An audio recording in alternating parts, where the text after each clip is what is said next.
I was starting to become a people pleaser, and it became so much part of my identity. When they left, I crumbled. In my marriage, after I went through the divorce, I used to tell people when they were asking me about certain things, and I used to say, I'm just tired of being.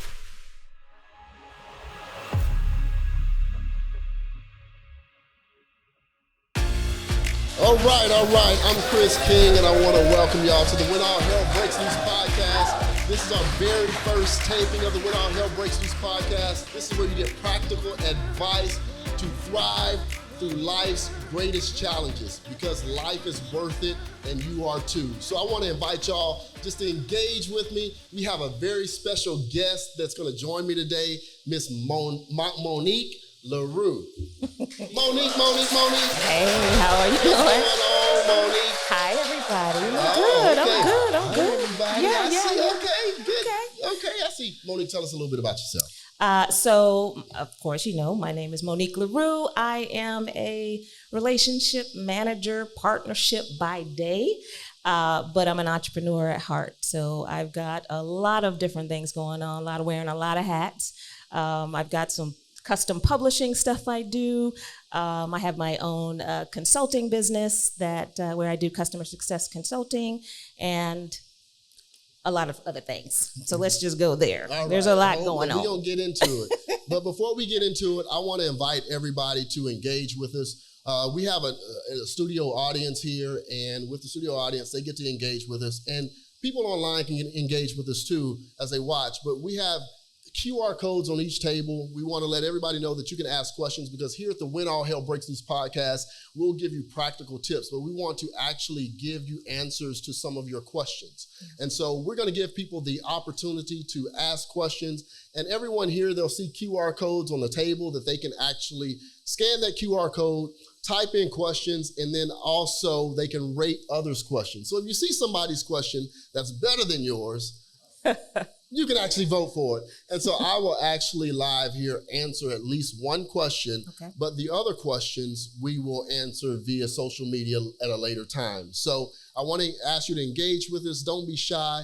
Ask your questions. We want to give you practical advice on really how to thrive through life's biggest challenges. Now today, we're actually going to take a detour. On the very first episode, we're going to do something different. Monique is actually going to ask me some questions. Yes. And so it's an opportunity for you to really get to know a little bit about me and where my heart is and how we came up with a When All Hell Breaks Loose podcast. So Monique, you can throw it at me. Yeah, I'm going to do just that. All right, so let's get started. Let's get started. So I've got a couple of questions to ask, but let's talk a little bit, because you've shared a little bit about the origin, right, of the podcast, but I want to hear your heart.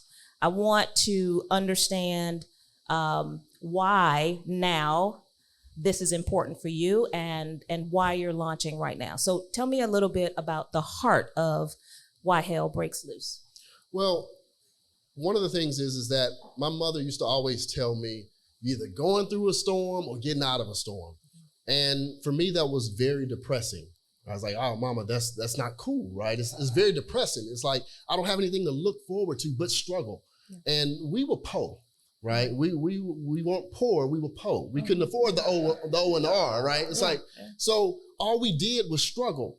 And so I got accustomed to that. And in struggle, people often taught you how to endure struggle. But over time, I learned that regardless of what challenges life threw at me, I could actually be successful and thrive in that. So I became very intentional. And as I went through various challenges, I said, well, how can I help other people thrive in life's biggest challenges? And so at the time I came up with it, I was working on a book, and all hell was breaking loose, right? Let's be real. All hell was breaking loose. And I just maintained. And I found God really keeping me, and I found that everything wasn't bad. Yeah. And so I still maintained my level of faith. Yeah. And I began to grow. So I wanted to share that with everybody else. Okay, so with that, and I appreciate you I got just my sharing wine. that. I know you It's do. cool. It's good. I got That's my good. wine. You go ahead, do that. I love wine. That's good. It's gonna help. I'm sure of it. Okay. So I know where your heart is, but tell me the specific thing, because oftentimes when all hell starts breaking loose, there is a moment in time that really triggers why you're doing some of the things that you're doing right now, right? So you've shared a plethora of things that you've experienced, but tell me the one thing that really just hit that says, you know what, I've got to do this. This is something that I've got to do. There's got to be that one thing that really just took you over. Well, it's really not one. It's a collection of them, but I can name a few specific ones. And I call it your this moment, right? A lot of times people think of your this moment as, you're created for such a time as this. In the book of Esther, they talk about she was created for such a time as this. Mm-hmm. And people think of that as being your breakthrough, right? And they glamorize it. But your this moment is actually how you handle chaos and confusion. It's how you show up in those moments. Yeah. And so for me, it was death of my mother. It was divorce. It was homelessness. It was all of that. Yeah. Right? Yeah. And having to go through that and still maintain dignity and still show up for other people that were dependent on me. And so I call it your this moment. It's how do you show up when everything around you is chaotic and confusing and you feel like you don't have any control. And so it was all of those. It's just that in each one, I learned, I grew more and more. Yeah, I see that. So with that being said, let's just talk a little bit about the vision for this, right? So we're starting today. Yep. So tell me the long-term vision. Like where do you see this going? How do you see this, just kind of moving through the world? Let's go big vision. Thank you on this, right? Thank you. Appreciate you. Appreciate you. Yeah, tell me. I receive it. Tell me how you see this, because it starts with having that vision, right? The Bible says, write the vision, make it plain, right? So how do you see this bigger than where we are right now? Because this is a big moment. Yes, but it's a huge moment. And one, I have to say, I have to take time to be present in this moment. And I have to be thankful. Yeah. So I do want to express the fact that I'm very thankful in this moment. However, I do recognize that what God has given me in this is so much more than where we are. There's so many people hurting, so many people going through things. And so I do see a worldwide vision. I see, first off, I'll tell you what I don't see. I don't see this as being a channel or an avenue for us just to talk about woe is me, right? This is not a woe is me podcast. It's not a woe is me moment. It's a recognition that things may be going on and let me get up, right? Let me put my feet to the pavement and walk and move. So it's something to encourage others. It's something to inspire others. I do feel that this is worldwide. It's a worldwide vision. Yeah. I don't just see a podcast. I see speaking engagements all over the world. I see millions of people being touched. I see merchandise. I see books. I see film. I see everything. I see nonprofits all over the world picking out in communities and really helping others really thrive and grow. It's just so much bigger than me, right? Yeah. And I can't do it all. I love that. I'm just little old me. Listen, I love that. The wine is helping out right now. No, I ain't got started yet. Listen, but it's okay. I mean, all you need is one. Hey, just one sip will help you just open up and expand your mind. Oh, so Lord, I love y'all that. think that's the wine. I love that. But I wanted to share something too, because you hit on something about the chaos of life and what's happening. And we spoke a little bit about my in between. Yes. Right? Yes. Please. Yes. And so, I have been in an in-between for many years. Like I've had a bunch of in-between moments. And when I say in-between, we talked about this, I'm talking about the space in between when all hell breaks loose and whatever that other opportunity is when you get to that point. So, you don't sit in the in-between and, well, maybe you do cry a little bit, but there's some moments in there where you're going through that woe. But it's also an opportunity for you to build and grow and discover new things about yourself. My in-between looks like, okay, I lost my job in February, tech startup. I'm still in my in-between. I hadn't found the other job yet. But in that same moment, I lost my mom, right? So what do you do? How do you come out? And I'm hearing from you that this particular movement, this podcast, is really about helping people understand that in between and knowing that you don't have to just sit in it, right? Absolutely. So yeah, I really am resonating with that, and I believe that other people will also feel that for themselves and be able to connect with that. Yeah, and I've watched you and we've talked, and you've been moving forward in this in-between moment. And so I want to give you kudos as well, and on how you've been moving and navigating that space. I met you because you were moving forward in your in-between, right? And that's a critical thing there, is that sometimes we are in those in-between moments, but we stay stagnant. And that restricts us from meeting who God has in our path to take us to that next place, right? So a lot of times we can be a bridge for others who are in that in-between. And so when I met you, being in that place, it's like, okay, we connected. It's like, hold on. All right, I feel you. Okay, yeah. All right, maybe I'm here to help her and maybe she's here to help me, and let's put our heads together and bang them together and let's see how this works out. Why I'm here today. And we're here today, right? Yeah. So I want to first commend you and just encourage others that when you're in that phase, keep moving, right? Yes. You shared with me a quote that I wrote down, and I believe that if I say a quote 3 times, it's mine. Okay. I believe that. But this quote is from Frederick Douglass, so y'all know Frederick Douglass, so I can't claim his. But that quote was, I prayed for action and got no answer until I prayed with my feet. Ooh. And so I look at that in-between moment, and you've got to move. You've got to get up. Now, I mentioned my mother saying you're either going into a storm or coming out of one. But a lot of people don't prepare in the times of peace. Yeah. And so what you do in the peaceful times when you're not going through the storm really determines how you'll react in the storm. Yeah. Because, it shows who you are, and you go back to your foundation.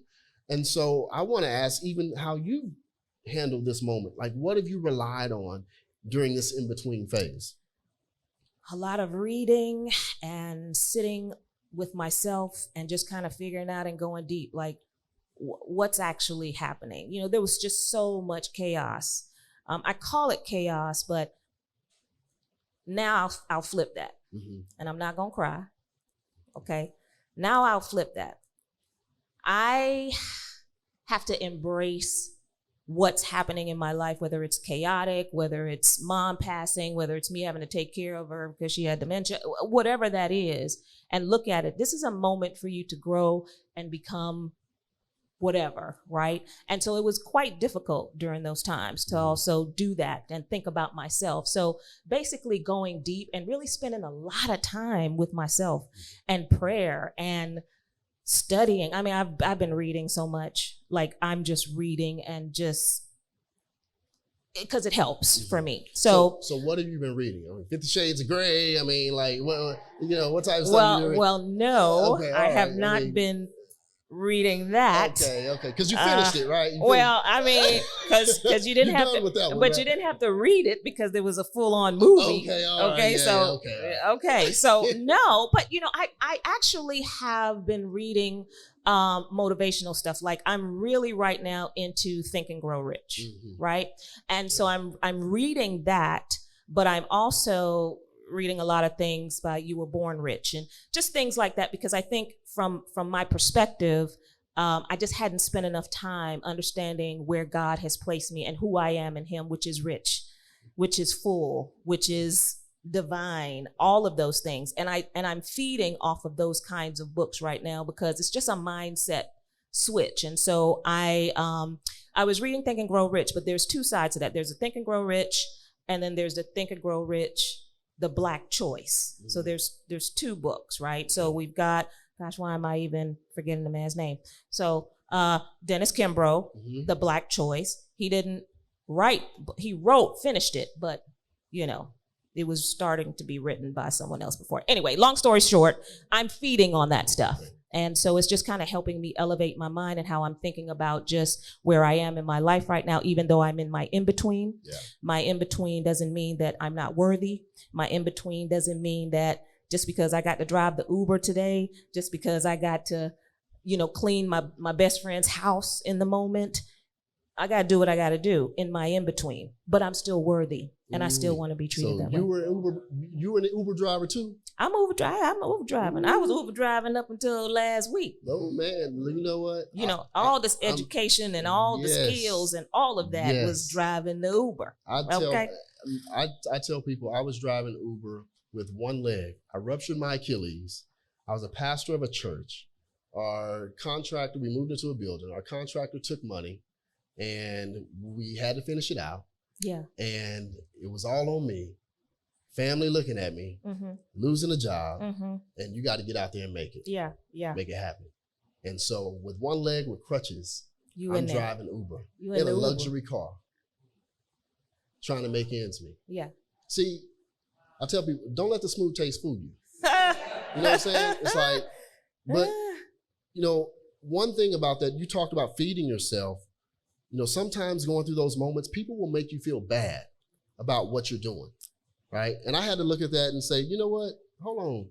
I'm a daddy and I'm trying to provide for my family. Right. Forget what you heard. So what you read, what you hear, the people you surround yourself with is all critical in that in-between. Yes. You have to be very intentional about who you surround yourself with during those moments. Yeah. Because they're going to lift you up or they're going to tear you down. Listen, Chris. So I've lost a lot of friends in this in-between. Folks who you thought would be, it's different, right? Because when you're in your in-between, people feel uncomfortable. You know, I can't pay my rent, right? Folks can't help you pay the rent. So they start disappearing. You know, so you've got all of that is happening in this hell breaking loose period and moments. And so there's so much to do, but I think taking the mindset of, you know what, this is my story, right? And my story will be the story for other people as well. And so I am really grateful that you have embraced what God has given you to really just move this forward, because I mean, look, I can talk about all hell break loose all day long, but we also have to focus and talk about, you know, how to maintain while all hell is breaking loose, because at the end of the day, it's the response, right? Right. It's the response to what's breaking loose that really helps you elevate and get to the next level in life. You know, sometimes we talk about when all hell breaks loose, but many people don't realize that all hell is breaking loose until all hell has broken. The dam is broken. Right, but we fail to notice the little cracks in the dam, right? So there's some things that happen that we don't have any control over. Yeah. So we never ask for, like you mentioned your mother, you know, she was diagnosed with dementia. You didn't ask for that, right? Yeah. And she didn't either. That was something you couldn't control. But other aspects in our lives, there may be cracks in the dam. Yeah. You know, help us understand in those other moments, maybe some cracks that you may have seen and how you may have handled those cracks, you know, going through this process, and how you try to repair those or even acknowledge those. Now, see, I'm interviewing you now. I know. See, you asking me questions. Hey, you know, I need you to tell me how you found these cracks. You know, so we're gonna switch this right on back, because this me. I'm interviewing you, honey. I'm tossing it back. Okay, you got to give me the ball, coach. Okay, all right, give me the ball. All right. Tell me what the cracks. Tell me what some of those cracks were, because you know we're not here by happenstance. We're here because you had some cracks. Yeah, man, I had a lot of cracks. Right, a lot of cracks. You know, a lot of times we see it when we're losing control, right? But sometimes, you know, somebody told me today that God speaks in whispers and bricks. Whispers and bricks. a lot of times we fail to, and this is in somebody's book, I forgot whose book, but we fail to hear the whispers. Yeah. So we get hit with bricks, okay? So some of those whispers are really when we are going through certain moments and God may direct us in a place to do something, and we either fail to do it, choose not to because it takes us out of our comfort zone. And whenever we fail to move forward, and God will always take us out of our comfort zone, it's one of those moments where we're setting ourselves up for a brick, right? So that's one of the cracks, right? Okay, but let me ask you this. I want you to be specific with me right now. I want you to give me a crack. I want you to talk. I hear you. I hear you. I hear you because this is what you do. You want me to be you have vulnerable. Conversations about things and you're talking around. I need to know. Vulnerable. I want to hear the crack. Yes, I want you to be vulnerable. This is what we're here for. So I want to hear one of the cracks and I want to hear specifics. Choose one. Man. Choose one. I'm about to share some stuff that I probably have not told people. Sometimes, so for those that don't know, I pastored for many years, almost 10 years, right? And so I know I look very, very young. I don't, look like I would have pastored for 10 years, but I was a senior pastor for almost 10 years. And one of the cracks was I started letting the people that I shepherd infect and impact my mindset. So I started allowing them to be my source for how I felt. The applause, the oh, that's good, Pastor. Let me do this for you. I started feeding off of that instead of feeding off of the Word of God and getting into spaces that challenged me. And what happened is that when I did that, I cut my circle off from mentors, from advisors that could help direct me. So when people would say, oh, we need to do this, we need to do that, I was starting to become a people pleaser, and it became so much part of my identity. When they left, I crumbled.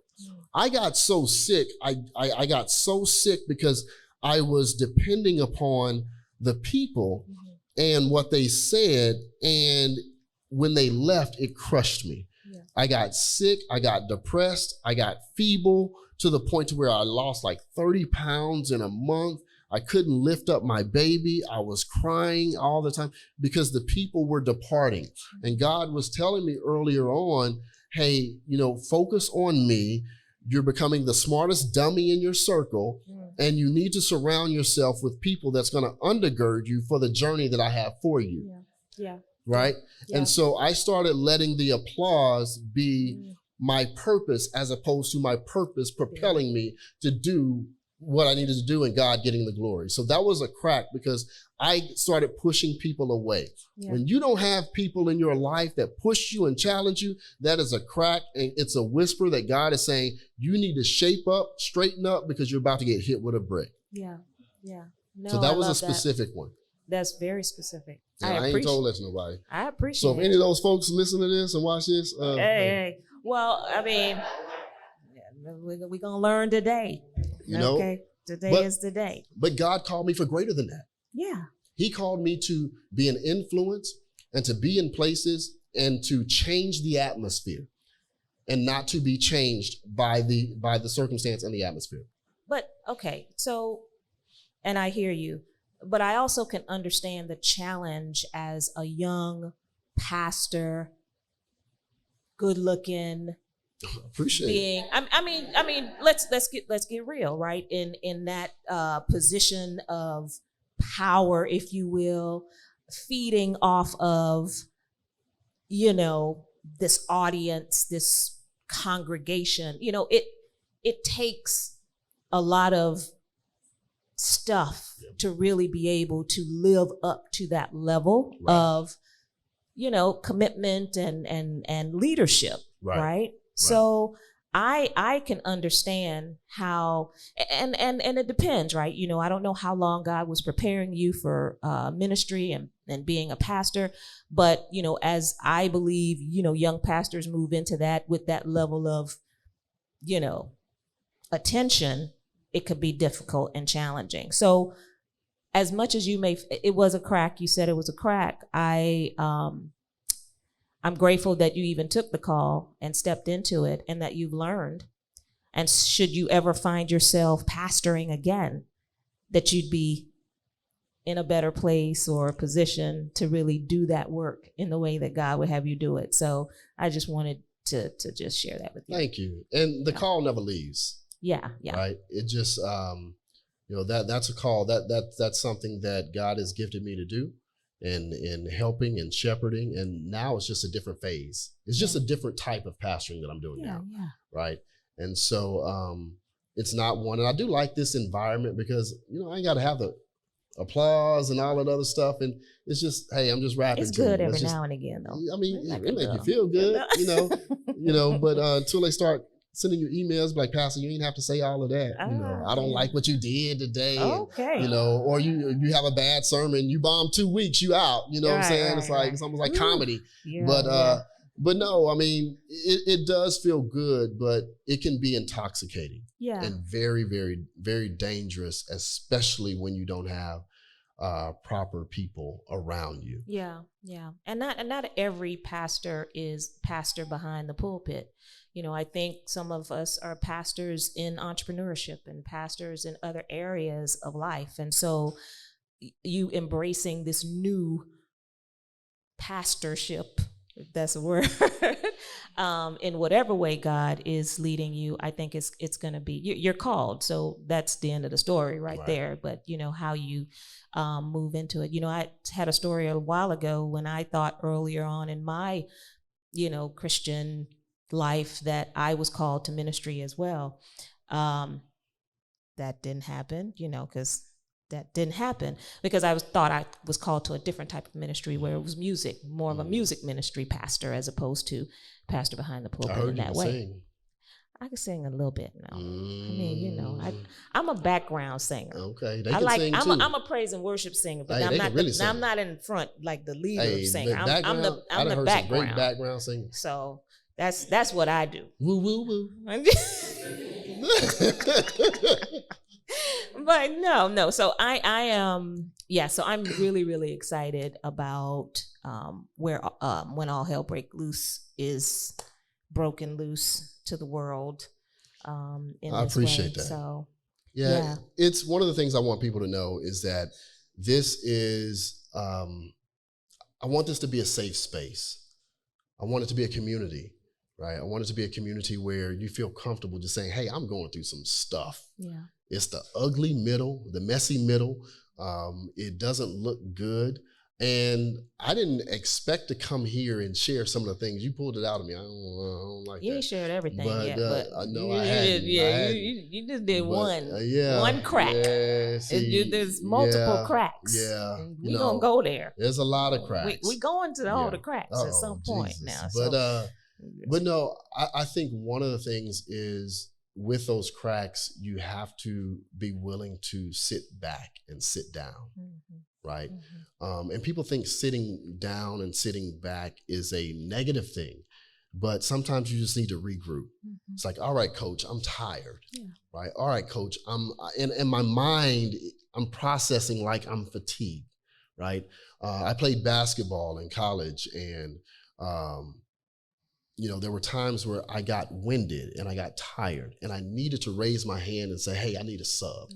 And so a lot of times we think that we're the only ones that God has called for a particular purpose. And that's not true. God has called all of us to do something, and we need one another.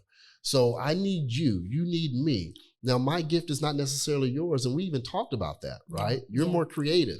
I'm more logical and systems-oriented, right? Not so we need one another, but sometimes I might get tired. I might be like, hey, look, sister, hey, hold me up. Let me rest right here. Let's take some time. So how does that work, right? Are you willing to say, look, let me put myself aside and say, look, I need to sit back for a rest? Yeah. I mentioned to you in one of our conversations about being married. So I've been married and divorced. Sometimes I don't even remember that I was married. Oh, man. Okay. Hey, I got a T-shirt on that too. Yeah. T-shirt, draws, everything. and in my marriage, after I went through the divorce, I used to tell people when they were asking me about certain things, and I used to say, I'm just tired of being the up man all the time. Like, why do I always have to be the up man in my marriage? Like, I'm the one keeping the happiness, the joy. I was like, I'm tired.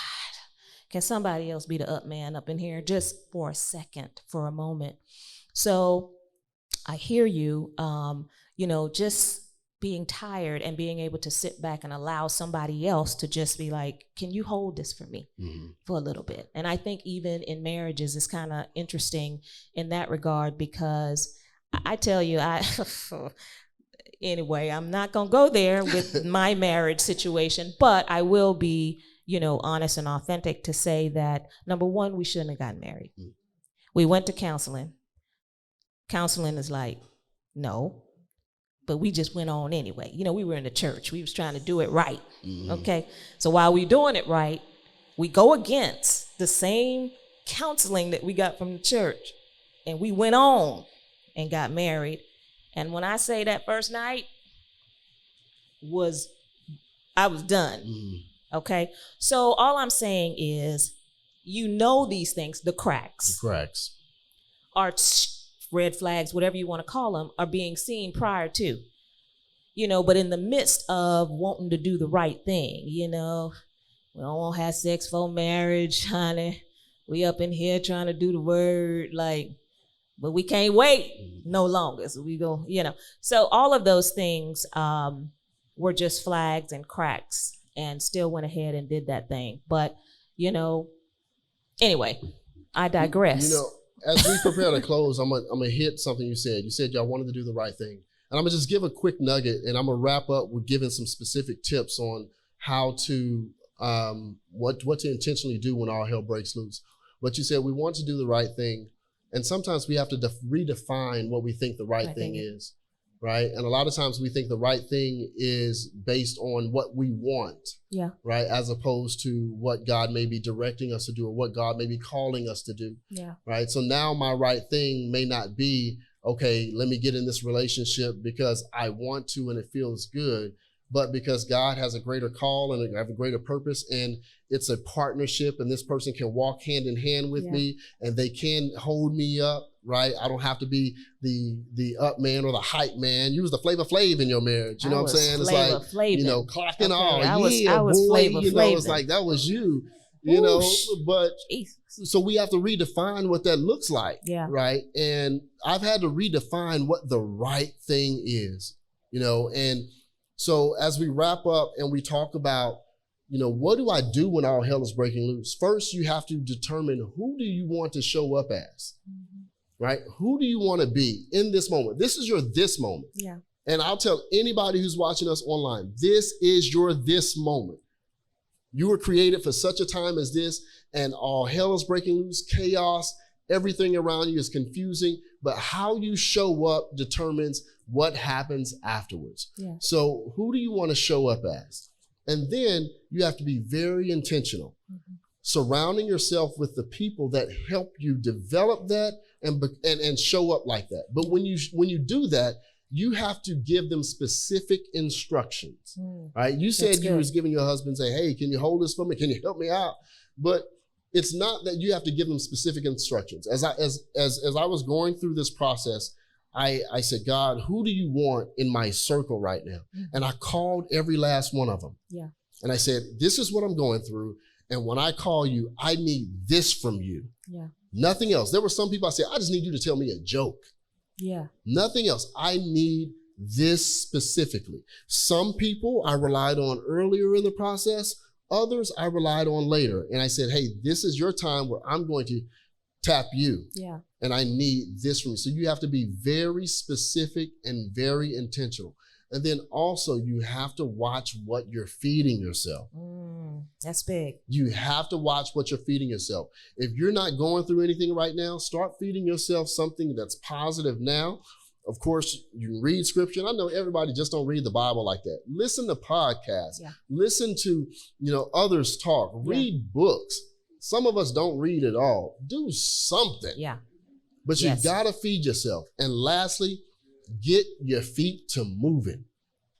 You can cry for a moment. Yeah.